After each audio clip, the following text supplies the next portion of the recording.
eh, dalam penjabaran sebelum kita ada di dunia ini, kita sudah ada itu apa? Ada penjelasannya, Pak? Loh, ada tuh, Pak. Kita kan kalau dalam kitabnya Romo itu kan kita ada di alam nur loh, Pak. Di segoro urip, di samudra hidup. Samudra kehidupan. Iya. Sebenarnya orang itu sama, Pak. Bahkan saya, kakek nenek boyo, tangga waring saya itu dulu di sana itu ngumpul jadi satu. Cuma beliaunya tangga saya utek-utek gantung sewur saya itu turun-turun. Tangga saya baru itu nyusul, waring saya nyusul, habis itu kakek saya nyusul, ibu saya nyusul gitu loh, Pak. Yang terakhir baru saya. Lah dulu kami semua di sana itu jadi satu, Pak. Iya. Nah itu loh, Pak. Itu ya situ sekelumit nyimpang sebentar lah, Pak. Iya, Dan setelah saya keluar, saya kan gitu tadi tuh. Manusia itu kalau kita sudah keluar dari yang namanya Gua Selo Penangkep, ya Mbak? Iya. Apa itu Mbak Gua Selo Penangkep? Gua Garbo. Nah, iya. Atau iya. Itu tadi keluar dari Alam kandungan. alam kandungan ibu. Rahayu Pak De Agus. Rahayu. Kita lagi jumpa lagi siang ini. Di siang yang sangat panas ya, Pak. Iya, udaranya terik sekali. Surabaya tembus 36 derajat. Ya. Gimana Pak? Ini saya masih ingin menggali Paweling lagi, Pak De. Ya. Kan di situ itu ada Apa, Pak? siji sakti Terus? loro dadi. Lah, yang di loro dadi itu loh Pak De, maksudnya itu dadi yang bagaimana? Apa kalau dalam saudara kita yang Islam itu semacam kun fayakun itu Pak De?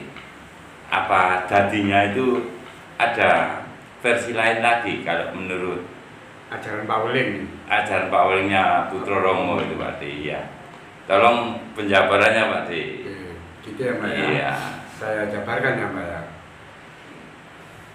Salam Rahayu, salam Nusantara, dan salam persaudaraan. Iya, Pak. Di bacaan Paweling itu memang benar. Siji-siji, loro-loro, telu-telu-nono, siji sakti, loro dadi. Ya. Di sini mungkin yang maksudkan itu dadi apanya yang dijadikan? Ya, dadi apa? Apa semacam kun fayakun kayak di ajaran saudara kita yang Muslim? Iya. Ya. Ya. Itu kalau pada kata ya sama Pak, tapi sebenarnya nggak begitu. Gimana Pak? Jadi gini loh Pak, orang Putra Romo itu Pak ya, kalau Pawelingnya memang hidup benar, dalam hal ini tetap Pak ya, sentralnya itu di siji-siji, loro-loro, telu-nono. Kemarin tak ulang-ulang terus, yang disebut dengan siji, wadah, loro wiji, telune wujud. Wadah itu raga geger, jopo jerone awake dhewe gitu Pak. Wiji itu uripe awake dhewe, wujud iku wujude dulur papate awake dhewe gitu kan. Iya. Itu kemarin kan sudah kita jelaskan. Mereka itu sakti, mereka itu pendeta, mereka itu asalnya juga dari wahyu dan mereka itu juga sumbernya rezeki. Ya. Yang saya jelaskan jadi 7 tingkatan itu Pak ya. Masih ingat toh? Iya. Masih. Rezeki dari jaminan hidup, dono wewe, doyo upoyo, dari kawin, dari punya anak, terus dari banyak sesembahan kawula kang sejati nyuwun pangapura, terus yang terakhir rezeki dari nrimo ing pandum. Kalau dalam saudara kita itu bersyukur. Bersyukur. Iya toh, Mbak? Iya betul. Kalau kamu bersyukur akan aku tambahin nikmatku itu, gitu ya? Iya. Itu dulu ya, yang waktu kita bahas rezeki ya Pak. Iya. Nah sekarang kita balik ke sini Pak. Dari kalimat loro dadi itu yang gimana? Gini loh Pak. Orang-orang Putra Romo Pak ya, kalau Pawelingnya hidup, dalam hal ini dia sudah bisa membuktikan yang namanya wadah wiji wujud. Iku keterapan sing jenenge sabdo goib pendeta ratu Pak. Sabdo goib pendeta ratu. Itu bahasa Jawa kuno banget ya Pak ya. Iya. Sabdo pakai goib pendeta dari ratu. Nah, itu perlu penjabaran spesial ini Pak De. Nggak gampang Mbak, orang itu bisa keterapan atau kanugrahan yang namanya sabdo goib pendeta ratu. Ada orang yang bilang, apa itu kayak si pahit lidah itu tak Pak De? Kalau ngomong itu selalu kejadian.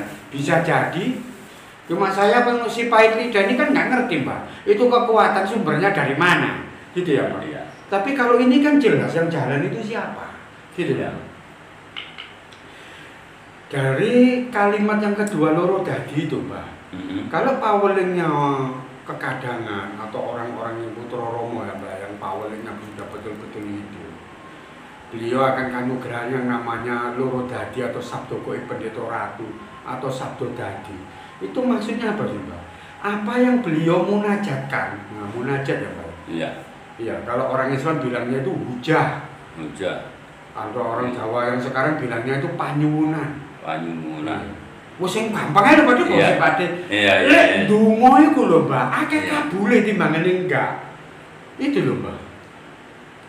Plus orang ini juga nggak bisa dipakai sembarangan karena mulutnya ini malati gitu loh Mbak.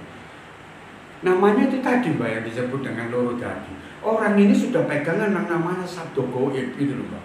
Orang ini malati Mbak. Ya, kalau kita berurusan sama dia dan kita posisi salah, beliaunya nih ngomong sampai ya apa ya orang Jawa bilangnya nyabdo gitu loh Mbak. Iya. Itu banyak kejadian Mbak. Oh tonton Dewi urip melelak selamat. Itu sabdo dadi itu Pak. Iya. Orang-orang yang kayak gini itu sisi jeleknya ya Pak. Iya. Iya, ini sisi jeleknya. Ya, kadang orang-orang macam beliau nih Mbak ya, kalau sudah terlalu disakiti, terus itunya keluar. Coba lihat aja nanti, aku mau lihat, kamu bisa selamat apa enggak kalau sama aku kayak gini. Itu nanti bisa kelakon Mbak. Enggak selamat teman Mbak kita Mbak, gitu loh Mbak. Iya, ada aja kepalangan atau celaka hidup kita ini. Kalau beliaunya itu memang sudah betul-betul kanugrahan itu tadi loh Mbak. Iya.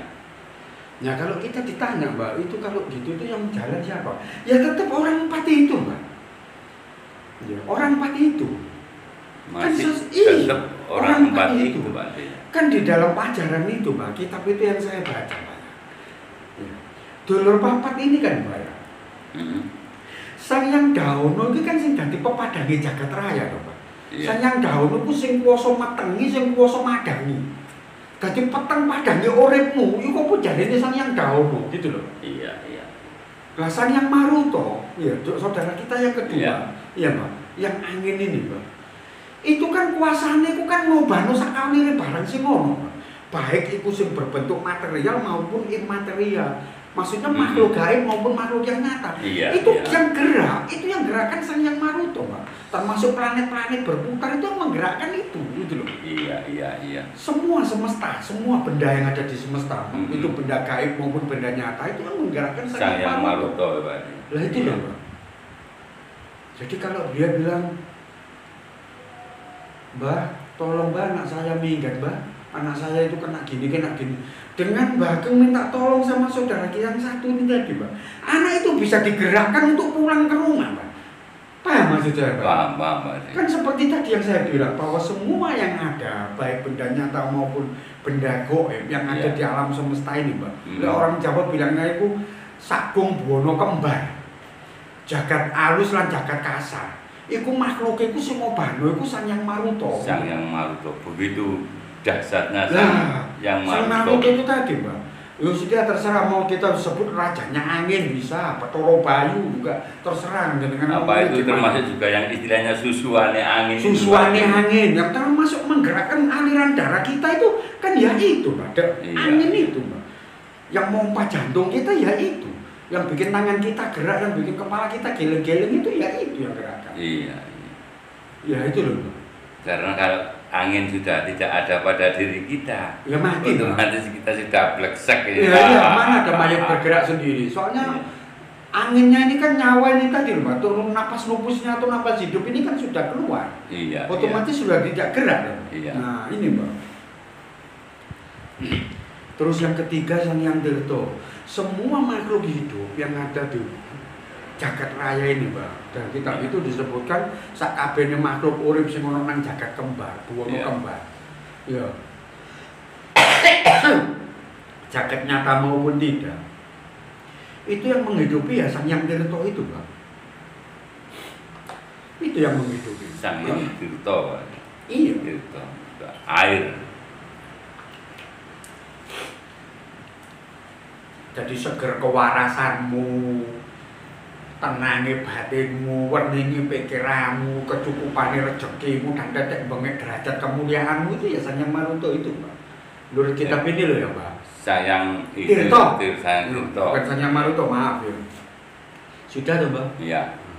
Terus yang keempat baru Sang Hyang Bantolo. Ini yang meliputi semua alam jagat raya. Jadi Sang Hyang Bantolo itu kan bumi ini makhluk. Iya. Jadi makhluk nyata dan makhluk yang tidak nyata. Itu letaknya itu di Sang Hyang Bantolo. Jadi Sang Hyang Bantolo itu bisa berbentuk alam gaib, bisa berbentuk alam nyata itu. Iya. Lah, sudah tuh, Mbak. Iya. Karena orang-orang yang paulingnya hidup, ya, mereka memegang yang namanya loro dadi atau sabdo koi pendeta ratu. Apapun yang beliau ucapkan, apapun yang beliau munajatkan itu ya, yang beliau ujarkan, itu yang digerakkan ya salah satu dari keempat saudaranya itu, Pak. Itu cuma salah satu saja, Pak. Loh, salah satu tuh, Pak. Perlunya apa? Loh, saya kira keempat-empatnya bergerak bareng itu. Enggak, Pak. Iya, siapa yang dibutuhkan sama orang ini? Misalnya Mbak Kem bilang, Pak D ini kalau Pak D, saya ini dagangan sepi kayak gini. Ya apa sih Pak D caranya itu, Pak D? Ya dengan doa itu tadi kan. Saya jalankan itu tadi, salah satu dari itu. Ya yang jelas Sang Hyang Tirto ya, Pak ya, kalau urusan rezeki gitu. Nah, itu nanti kalau memang si beliaunya ini, Mbak, sabdo koi pendeta ratunya atau sabdo dadinya itu tadi muncul, ya kelakon temen, Mbak. Ya laris temen, Mbak, minta derajat kemuliaan, jabatan naik ya naik bener gitu. Iya. Ya itu loh, Mbak. Yang dimaksud dengan loro dadi itu. Iya. Ya ini makanya diletakkan di nomor 2. Jadi bukan loro dadi ku kumpule wong tuwa lanang wong tuwa wedok terus dadi awake dhewe, enggak, Mbak. Ya. Itu proses alam. Kita itu terjadinya dari wiji, wadah dan wujud gitu loh. Iya. Kalau orang tua kita laki dan perempuan itu kan proses materialnya gitu loh. Iya. Ya proses kita sebelum bapak sama ibu kita ada, kita kan sudah ada toh Pak di situ, Pak. Sudah ada toh, Pak. Di alam sana kan kita sudah ada. Iya. Cuma tinggal kita nanti dititipkan siapa gitu loh. Jadi kalau ada orang Putra Rama ngomong loro dadi ku kumpule wong tuwa lanang karo wedok terus dadi awake dhewe ya. Saya nggak ngerti itu kitab apa yang dibaca gitu. Dalam penjabaran sebelum kita ada di dunia ini, kita sudah ada itu apa? Ada penjelasannya, Pak? Loh ada tuh, Pak. Kita kan kalau dalam kitabnya Romo itu kan kita ada di alam nur, Pak. Di segoro urip, di samudra hidup. Samudra kehidupan. Iya. Sebenarnya orang itu sama, Pak. Bahkan saya kakek nenek boyo tangga waring saya itu dulu di sana itu ngumpul jadi satu. Cuma beliaunya tangga saya utek-utek gantung sewur saya itu turun-turun. Tangga saya baru itu nyusul, waring saya nyusul, habis itu kakek saya nyusul, ibu saya nyusul gitu loh, Pak. Ya terakhir baru saya. Lah dulu kami semua di sana itu jadi satu, Pak. Iya. Nah itu loh, Pak. Itu ya situ sekelumit nyimpang sebentar lah, Pak. Iya. Setelah saya keluar, saya kan gitu tadi tuh. Manusia itu kalau kita sudah keluar dari yang namanya Gua Selo Penangkep, ya Mbak? Iya. Apa itu Mbak Gua Selo Penangkep? Gua Garbo.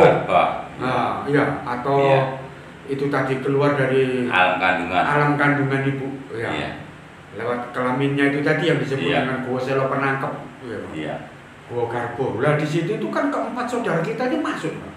Ya, karena wadah dan wiji itu kan sudah ada. Begitu masuk, saudara empat ini ikut masuk ke situ, Mbak.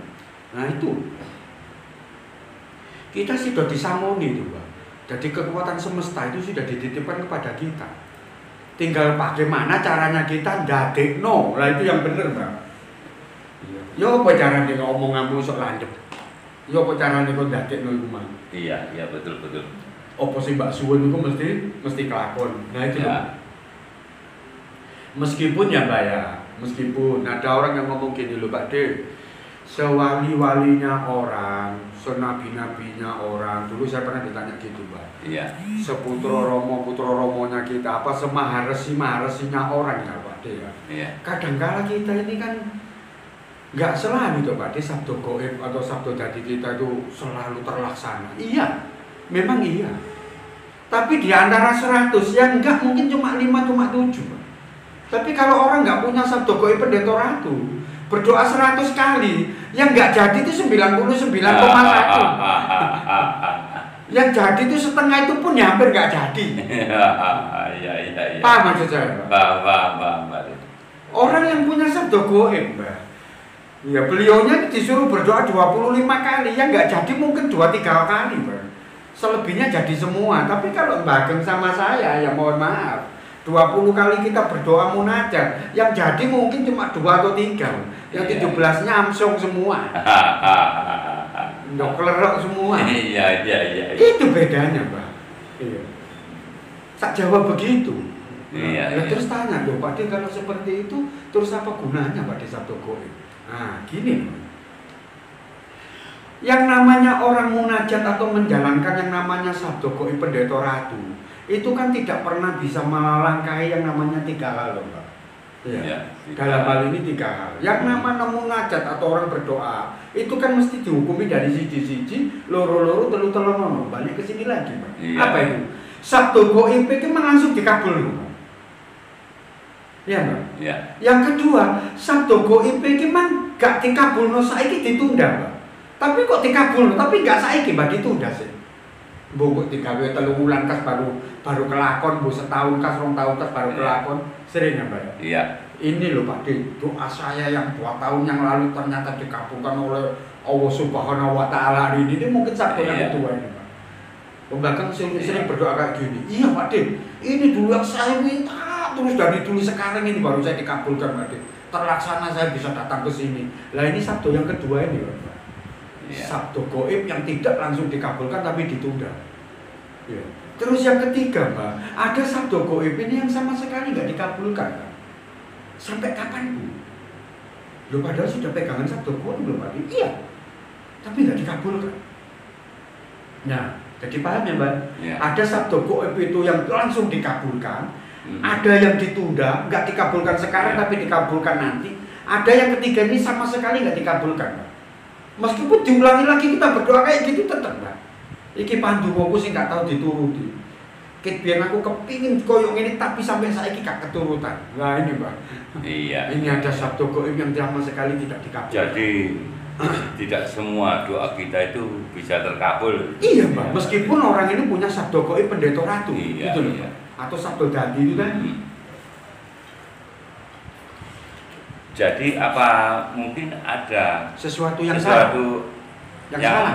Ya, Menghalangi itu, gitu, iya. Pak. Yang menghalangi itu atau yang salah? Iya.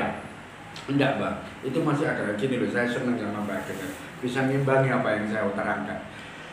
Waktu itu saya juga tanya Mbak Emoro, tapi kok bisa gitu lah? Terus apa gunanya saudara 4? Nah ternyata gini, Pak. Ada kalimat itu yang bunyinya gini. Gusti iki, Gusti Dat kang Maha Suci urip iki, sakjane iku nurut apa sing dadi karepmu. Kalau di Indonesia kan gini ya, Pak. Gusti Suci itu sebenarnya ngikutin apa yang menjadi kemauan kita, Pak. Apa yang menjadi kehendak kita. Iya, kemauan kita atau kehendak kita. Paribasane kon kepingin nyetan ya dinyetanno, kon kepingin ngulon ya dingulonno. Kalau di Indonesia kan apa, Pak? Sebenarnya kalau kamu mau ke utara, kamu juga dilarikan ke sana. Kamu ke barat, kamu juga dilarikan ke sana. Kamu mau ke timur juga, kamu didorong ke sana. Cuma kamu ingat toh, tapi kon ilingo. Lek Gusti Kakang Maha Suci urip iki ya duwe kepinginan marang uripmu. Nah, itu kalau di Indonesia kan gini, Pak. Meskipun ya Gusti Kakang Maha Suci urip itu mengikuti apa yang kamu mau. Ya, Pak. Ya. Apapun yang kamu mau dituruti, ya, Pak. Ya. Tapi kamu juga harus ingat, Gusti Kakang Maha Suci urip ini juga mempunyai kehendak atas hidup kamu. Nah, ini loh, Mbak.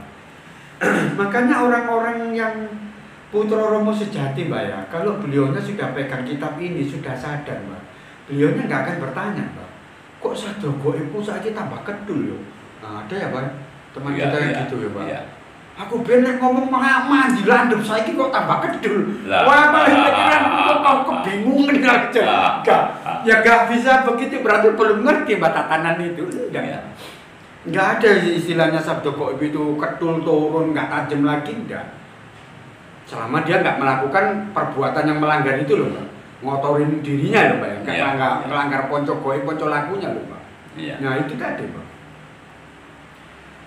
Jadi pada intinya itu doa memang sama Gusti yang Maha Agung itu juga pasti dikabulkan, Pak. Pasti dikabulkan. Iya, cuma kita harus sadar kalau nanti ada salah satu dari apa yang kita inginkan tidak terjadi, ya kembalikan ke ayat itu tadi, Pak. Iya. Berarti memang Gusti itu ada keinginan di dalam diri kita mengenai apa yang kita doakan itu tadi. Tidak baik untuk kita. Mungkin, Pak. Ya, ya. Kasaran itu gini loh, Pak. Apa itu kasaran, Pak? Kasaran itu kasaran juga. Kayak gini loh, Pak, sebagai orang tua itu, Pak. Kamu ini kan nggak ngerti apa yang kamu minta sama aku. Kamu nggak paham apa yang kamu munajatkan kepada aku. Kalau munajat kamu, hujah kamu, doa kamu itu tak kabulkan, kok tambah jadi gak karuan. Nah, kayak gitu loh, Pak. Dan kita nggak sadar itu, Pak. Iya, iya, betul. Iya, Pak ya? Iya. Kita ngotot minta kayak gitu. Anggapan kita kalau kita bisa seperti itu dan memperoleh itu bahwa kita akan berhidup urip mulya mati sempurna.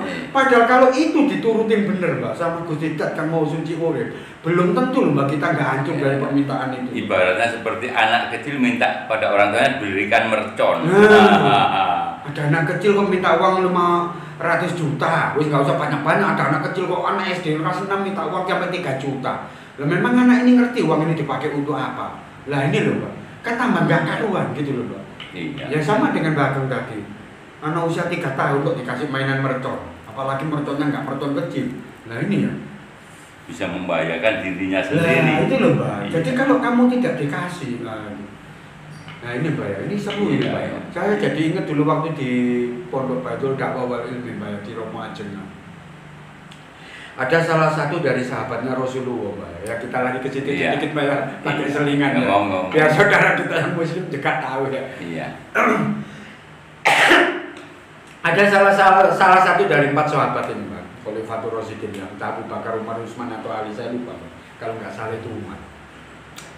Beliaunya ini sangat senang, Mbak. Kalau berdoa terus tidak terkabul itu sangat senang.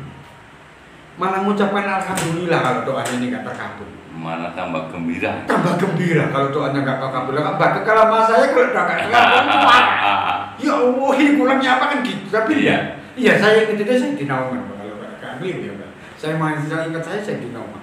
Kalau berdoa saya dinaungan itu sampai nggak jadi, Mbak. Mengeluarkan sabdo kok pendeta ratunya ini sampai nggak jadi. Itu malah seneng, Mbak. Ya mungkin Sayyidina Umar ini ngerti kitabnya yang ngomong pegang ini tadi loh, Pak. Iya. Iya. Betul. Bahwa aku ini mempunyai keinginan di dalam hidup kamu, gitu. Kok kayaknya sama ya, Pak ya, sama ajarannya saudara kita yang Kristiani ya, Pak. Kalau mereka bilang apa, Pak? Sungguh indah rencanamu Tuhan. Itu sama, Pak. Orang Kristen juga kalau tidak berdoa tidak dikabulkan. Beliaunya ini juga senang. Karena ternyata rencana Tuhan itu lebih indah. Iya. Kayaknya ini rencana jahat ini pasti ini dari nafsuku. Makanya sama Tuhan nggak dikabulkan. Kok saya dikasih kayak yang seperti ini? Kayaknya ini yang lebih indah karena ini rencananya Tuhan. Aku minta A kok dikasih B. Aku minta putih kok dikasih hitam. Nah itu loh, Mbak. Ini kok kayak persis kita ya, saudara kita, ajaran kita, Mbak ya. Sama ajarannya Sayyidina Umar tadi sama ajarannya saudara kita yang Kristen. Sabdo tadinya ini kayaknya sama di titik itu. Iya. Makanya di sini, Mbak ya, di kitab itu pun juga diterangkan gitu dulu sama Romo. Meskipun awakmu ketemu dulur papatmu, meskipun sabdo kok pendeta ratu apa sabdo dadimu ku mang wis ter. Apa wis ter lho, Pak? Wis sudah istilahnya sudah memuncak. Wis memuncak ya, Mbak. Iya. Wis mustajabah. Iya. Ya, kamu masih tetap kalah dengan kehendak Tuhan, Pak. Kehendak alam itu tadi loh, Pak. Iya. Kamu masih tetap kalah dengan rencananya Tuhan. Kamu masih tetap kalah dengan kehendaknya Tuhan. Ya, saya paham loh di situ, Mbak. Iya. Karena sekuat-kuatnya kita, Mbak, kalau kita melawan kodratnya alam, kita jelas nggak mungkin menang, Mbak. Iya, betul sekali. Kenapa, Mbak? Kalah doyo, Mbak. Kita sebagaikan cuma sebutir debu di lautan pasir. Nah, itu loh, Mbak. Kita ini kan di kitab itu menungso itu kan sak temene gempilannya alam. Apa itu gempilan, Mbak? Pecahan. Kamu tuh mek kermian. Koyok kermiane kulitnya anu lho, Mbak. Babi guling lho, Mbak. Iya. Kermian itu. Kamu cuma itu gitu loh. Jadi kamu nggak usah melawan alam semesta gitu loh. Karena doa itu biar bagaimanapun tetap memancar di alam semesta. Vibrasi dari doa ini kan memancar di alam semesta. Iya, betul. Lah kalau alam semesta nggak menghendaki mau kamu lawan, nggak mungkin kamu jadi. Iya. Meskipun sabdo koi pendeta ratu atau sabdo dadimu itu wis ten, wis temenan mustajabah, wis temenan maju, wis temenan ampuh udah cari wong zaman biyen. Iya. Nah ini Mbak, kalau kita sudah tahu seperti ini, ya memang kita berharap ya Mbak ya. Gimana caranya kita itu bisa memiliki atau kewakilan yang namanya sabdo koi pendeta ratu. Paling enggak awake kita ini berdoa 10 kali, sing gak dadi ku mek loro apa telu lho Pak. Nah kalau kita setiap kali berdoa kita nggak pernah terkabulkan, kan melas.